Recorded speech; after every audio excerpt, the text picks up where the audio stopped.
जिसे हम हिंदी में कहते हैं अतिशयोक्ति अलंकार।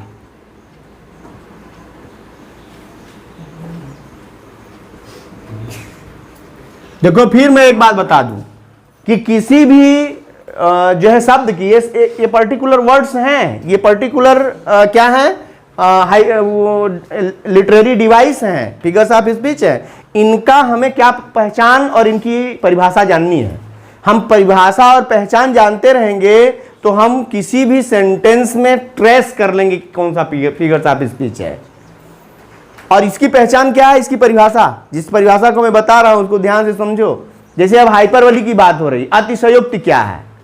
अतिशयोक्ति मतलब आप जानते हैं भाई, किसी भी बात को बढ़ा चढ़ा कर कहना, ठीक है। कुछ बढ़ा चढ़ाकर जब हम किसी बात को कहते हैं तो उसी को हम अतिशयोक्ति अलंकार कहते हैं। इसको अंग्रेजी में कहा, in hyperbole things are described greater or less than they are.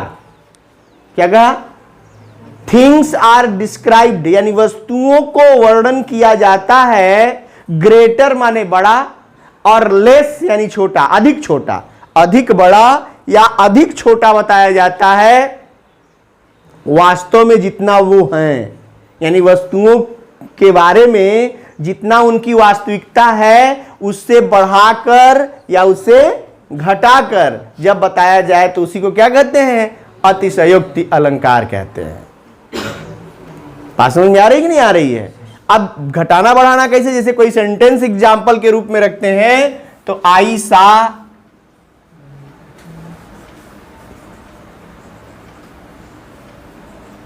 10,000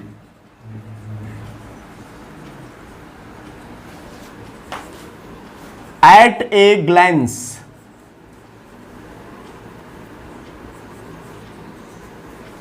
आई सा मैंने देखा 10,000 10,000 को, एट ए ग्लेंस एक झलक में, मैंने एक झलक में 10,000 को देखा। Reverse of blood, reverse of blood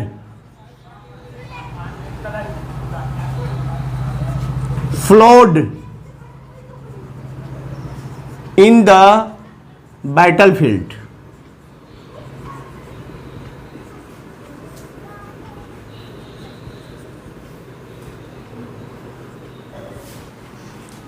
मतलब रिवर्स ऑफ ब्लड यानी खूनों की नदियां बह गई। कहां? युद्ध के मैदान में। युद्ध के मैदान में खूनों की नदियां यानी अधिक लोग मारे गए, खून अधिक बह गया। लेकिन उसको कहने वाले ने कैसे कहा? कवि ने उसको एक्सप्रेस कैसे किया? तो उसने कहा क्या कि खूनों की नदियां बह गई। तो सेंस है ना, भाव है ना, भाव महत्व है, लेकिन उसको बढ़ा कर कह दिया, थोड़ा सा बढ़ा दिया। जैसे शेक्सपियर की एक लाइन है,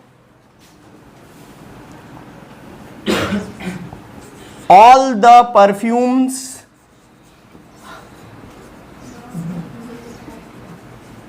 of Arabia can not sweeten this little hand।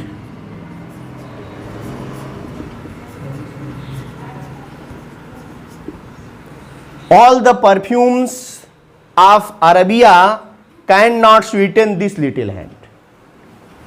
Arab perfume कहां अधिक पाया जाता है? अरब का परफ्यूम सबसे अधिक अरब देश में पाया जाता है। तो अरब देश का पूरा परफ्यूम यदि लगा दिया जाए इन हथेलियों में तो भी इस छोटे हाथ को में से खुशबू नहीं आ सकती या ये मधुर नहीं हो सकता। यानी पूरे अरब देश का परफ्यूम यदि इन छोटे छोटे हाथों में लगा दिया जाए तो भी इसमें से खुशबू नहीं आ सकती। ये कब कहा गया और क्यों कहा गया? जब आप प्रसंग समझेंगे, कॉन्टेक्स्ट को जानेंगे, तब ना ये बात समझेंगे कि ये सही है। प्रसंग क्या है इसमें? तो इसमें वही राजा डंकन की हत्या लेडी मैकबेथ के द्वारा कर दी जाती है। और जब वो लेडी मैकबेथ ने हत्या कर दिया तो चूंकि अपने हाथों से ही राजा की हत्या कर देती है, तो हत्या करने के बाद वो कुछ दिनों के बाद उसे ये रियलाइज होता है कि उसने गलत किया, वो उसे भुलाना चाहती है लेकिन फिर भी वो भुला नहीं सकती है, तो वो इस पंक्तियों को कहकर कहती है कि इसे कभी भुलाया नहीं जा सकता, और यदि पूरे अरब देश का परफ्यूम भी इसमें लगा दिया जाए तो इसमें से खुशबू नहीं आ सकती, क्योंकि इन हाथों में खून के धब्बे हैं, उसका बदबू कभी जा नहीं सकता। भाई खुशबू तो थोड़े में ही आ जाएगी, थोड़ा सा परफ्यूम लगाएंगे तो सुगंध बढ़ जाएगी, लेकिन अब उसके अंदर भाई जैसे कोई हत्यारा हो, वो जेल से छूट जाए तो वो क्या अपने आप को ये कह सकता है कि उसने हत्या नहीं किया? भाई जेल से भले ही बच जाए लेकिन वो अपने आप से कभी ये नहीं कह सकता कि उसने हत्या नहीं की है, जबकि जेल में सारे सबूत देगा कि उसने हत्या नहीं की। लेकिन क्या वो अपने आप को कभी मना सकता है? जब तक जिएगा तब तक उसका ये पाप उसके साथ रहेगा, वो कभी भी सुकून से नहीं रह सकता।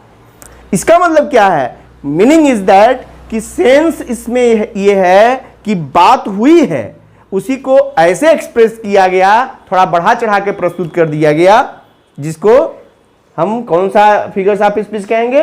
हाइपरबली।